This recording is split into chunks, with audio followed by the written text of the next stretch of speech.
Pag hindi talaga para sa'yo, hindi talaga para sa'yo, no? Yes, so you feel it. Morning guys, time check 6:13 AM and may nakuha na nga tayo agad, no? So on the way na tayo kay Ma'am Julie Ann. Sabihin natin, tinext ko na siya, sabi ko on the way na po. So pick upin na lang natin siya doon. Konting kembot na lang, lapit na. Basta yan saang daang Bakal Street. Eto na yan, ayun na. Sige, thank you kuya. Ma'am Julie Ann po. Wait lang po Late na ba kayo ma'am? Sige po, pwede na po.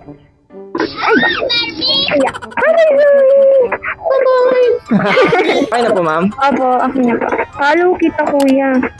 Minsan lang ako nabiyahe ma'am, siguro mga every other day. So swerte ko pala. Ayun, eto. Kuya. Ayan po. So, follow ko yung mo, page mo sa mga cover ko. Salamat ma'am. Kaka-start ko lang so Support ka namin kuya. goods yan. Yeah. First time niyo ba nakasakay sa ganito ma'am? Hindi po. Bali pag traffic nag-joyride po ako. Lalo pag Monday. Lalo na pag Monday, no? Opo. Dito na lang kuya sa may maliit na gate. Okay po. Tatabi ko lang doon ma'am. Okay. Wait lang po. Thank you kuya. Ito po. Hi sa vlog ni kuya. Thank you po. Ito po. Thank you po. Ingat po. Okay guys, so una na sign natin si ma'am. So ilang minutes lang yun, ang lapit lang niya. So 66 yung nana natin sa kanya na collect. So meron na tayo agad 66 pesos ngayon pa lang guys. Wow! Ayun, may kasundo pa tayo dun, no? Ganun ulit, papunta ulit ako ng Manila. Nagdaan lang ako sa Imus kanina kasi pinatid ko si Bossing. Ayun talaga, priorities first.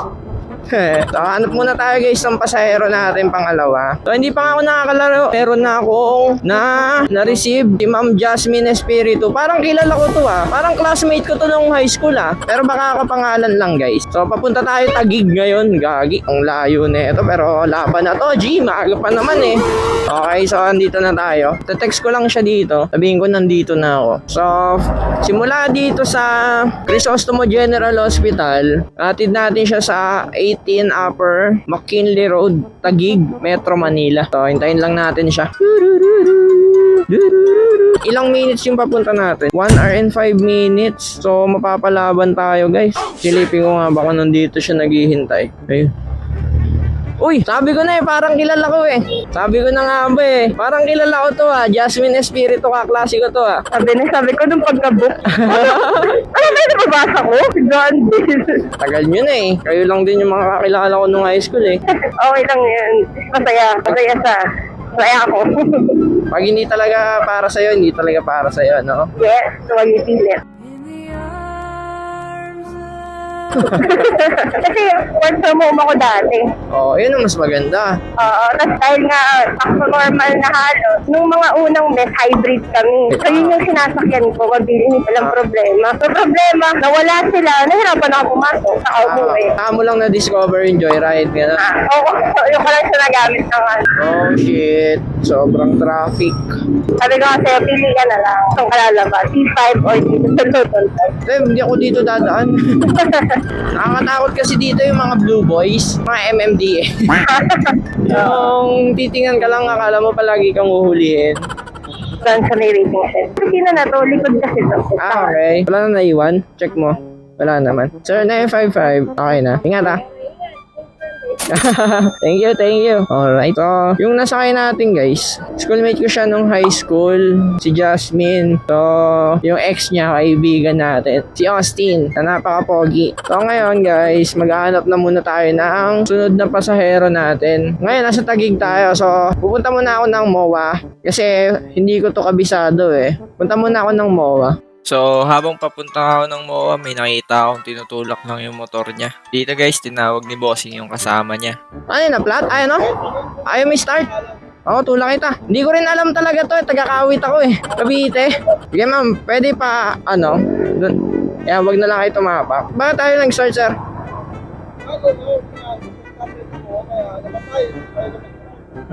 Nagsakay kasi ako simula Cavite hanggang Taguig. Di ko alam pa uwi. Sakay na siraan, boss. Dito guys, kung mapapansin nyo, si kuya kanina pa nakasunod sa amin. Kasi yung mga nasa likod namin, pinapa-overtake niya na.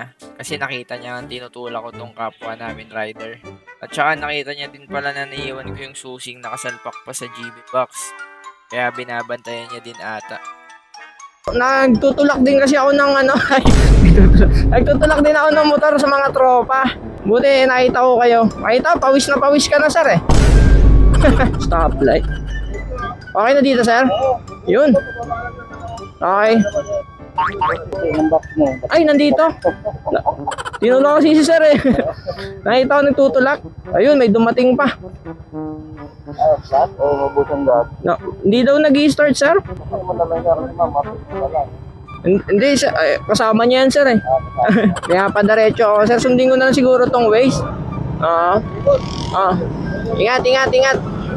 Napansin ko, tinutulak niya yung motor niya. Sabi ko, baka flat, ay baka walang gas. Tapos sabi niya, bigla na lang daw din nag-start. So, tinulak ko na lang saglit. Nagtutulak. Sabi ko, nagtutulak din ako eh. Pero anong motor yun ah?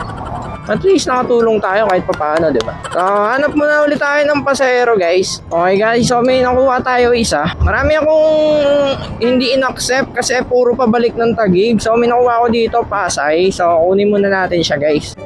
Kapat ng Watson. Saan ba yung Watson dito? Ayun, Watson. Di ko kasi alam to eh. Kayo po yan? Opo, Kendall. Pasensya na po ah. Layo ng inikutan ko. Okay na po. Turo nyo na lang ma'am if ever may alam kayong Yan way. siguro pwede. Sige. Wait lang kaya, saglit lang. Okay lang. Ay, gusto nyo lagay natin Hindi, yung... hindi na. Okay. Okay ka lang. Okay na po ma'am. Opo. Sige po. Saan po tayo dito? Oo, pwede yan. Ma'am, nagre-record nga po pala ako ah. Okay lang. Nahasal kasi ako eh. Nag-aalala ako pag pag hindi traffic, ako nag-double taxi kasi mahiluhin talaga ako. Kaya lagi ako nag-aangkas kasi nga di ba, like, mabilis lang din. Actually, ang lapit nyo nga lang ma'am eh. Malapit lang kasi nauwi lang naman ako din sa jowa ko tapos babalik na naman ako doon friend. Bali ma'am, ano lang po? 67 lang po. Wala Kaya po. pasayang na ako. Ay, sige po. Okay na po ta. Pasensya na rin po ma'am. Naligaw ako papunta sa kanya. Tapos naligaw pa ako nung on the way na kami. So ang daming aberya. Pero 67 lang yung fee niya. Ginawa niyang 100. So all good. Thank you kay ma'am. So hanap ulit tayo ng pang-apat na pasahero guys. Ito ako ngayon guys sa Vitex. So hoping na meron akong makuhang biyahe pa uwi. At least sa Las Piñas lang. Pero preferably Cavite para mas maganda.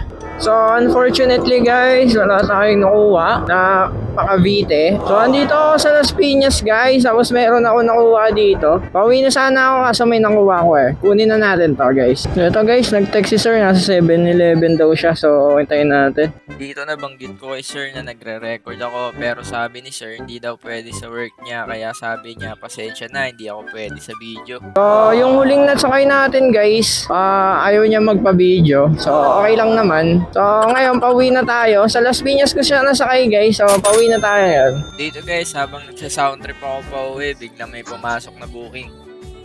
At eto nga yun si ma'am, bale, dito guys, lobat na yung mic natin. Pero nabanggit ko kay ma'am na nagre-record ako, which is okay lang naman daw. Bale, from Las Piñas Hospital nga hanggang Imus Market lang siya, kaya sinabay ko na. Buti na lang guys, hindi masyadong traffic. At dito guys, nakababa na nga si ma'am. Bale, nabanggit niya sa akin na magpapacheck up siya about sa mata niya. At dito lang yan sa likod ng Lumina Mall. Bale, 103 nga lang, pero 105 yung binigay niya, tapos di niya na kinuha yung sukle. Dito guys, naisipan kong i-treat yung sarili ko bago umay, kaya kumain muna ako sa KFC. All in all, ito nga pala yung nakolek natin sa 5 biyahe for the total of 642 pesos. At kung umabot ka sa part ng video na to maraming salamat. Peace out and kita-kits sa next video.